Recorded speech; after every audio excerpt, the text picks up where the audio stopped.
ദേശീയപാത 66-ൽ പലയിടത്തുമുണ്ടായ തകർച്ചയിൽ സർക്കാരിനെതിരെ ഉയർത്തിയ ആരോപണങ്ങൾക്ക് മറുപടിയുമായി മുഖ്യമന്ത്രി പിണറായി വിജയൻ. വിഷയത്തിൽ സംസ്ഥാന സർക്കാരിനെ കുറ്റപ്പെടുത്താൻ കിട്ടിയ അവസരം ചിലർ ഉപയോഗിക്കുന്നുവെന്ന് മുഖ്യമന്ത്രി പറഞ്ഞു. ഭൂമി ഏറ്റെടുത്ത് നൽകിയതിൽ സർക്കാരിന് ഉത്തരവാദിത്തമുണ്ട്. എന്നാൽ നിർമ്മാണത്തിന്റെ പൂർണ്ണ നിയന്ത്രണം കേന്ദ്രത്തിനാണ്. വീഴ്ചയായി കണ്ട് നടപടി സ്വീകരിക്കണമെന്നും അത് ദേശീയപാത അതോറിറ്റിയുടെ ചുമതലയാണെന്നും മുഖ്യമന്ത്രി പറഞ്ഞു. സംസ്ഥാന സർക്കാരിന്റെ 4ാം വാർഷികത്തോടനുബന്ധിച്ച് കൊല്ലത്ത് നടന്ന ജില്ലാതല അവലോകന യോഗത്തിൽ സംസാരിക്കുകയായിരുന്നു അദ്ദേഹം. 45 മീറ്റർ വീതിയിൽ റോഡ് എടുക്കണം. ഏറ്റവും കുറഞ്ഞത് 45 മീറ്റർ വീതി വേണം. ഗവൺമെന്റ് നൽകിയ ബ്ലാങ്ക് ചെക്ക് ആര്? കേരളത്തിലെ രാഷ്ട്രീയ പാർട്ടികളാകെ, കേരളമാകെ സമ്മതിച്ചു. എടുത്തോ? അതിനുശേഷം സ്ഥലം, 1 ഇഞ്ച് സ്ഥലവും അതിനുശേഷവും എടുത്തില്ല. എന്താ കാരണം? കൂടെ ഇരിക്കുന്ന ചിലര് അത് എടുക്കാൻ പാടില്ല എന്ന് നിർബന്ധിച്ചു.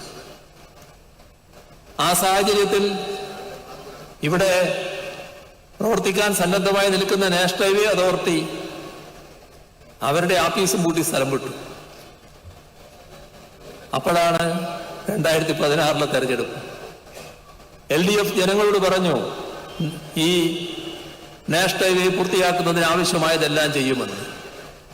ഗവൺമെന്റ് വന്നപ്പോ ഇന്ത്യ ഗവൺമെന്റിനെ സമീപിച്ചു, നാഷണൽ ഹൈവേ അതോറിറ്റിയെ തിരിച്ചു വിളിച്ചു.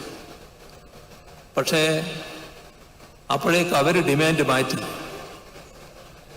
UDF കാണിച്ച കെടുകാര്യസ്ഥതക്ക് നാം പിഴയൊടുക്കേണ്ടതായി വന്നു. അവര് പറഞ്ഞു, വലിയ വില കേരളത്തിൽ ഭൂമിക്കുണ്ട്, ആ വില കൊടുത്ത് ഞങ്ങൾക്ക് എടുക്കാൻ കഴിയില്ല, നിങ്ങൾ എടുത്തു തരണം. രാജ്യത്തെവിടെയും അങ്ങനൊരു പതിവില്ല. അതുകൊണ്ട് തന്നെ നാം വലിയ തർക്കം ഉന്നയിച്ചു.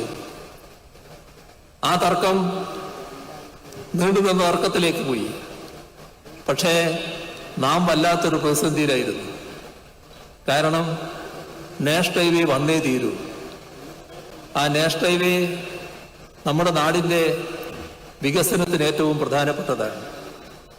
അവസാനം നമ്മൾ നിർബന്ധിതരായി അവര് വെച്ച ഒടുവിലത്തെ ചർച്ചകൾക്ക് ശേഷം ഒടുവിലെത്തിച്ചേർന്ന വ്യവസ്ഥ അംഗീകരിക്കാൻ നമ്മൾ നിർബന്ധിതരായി.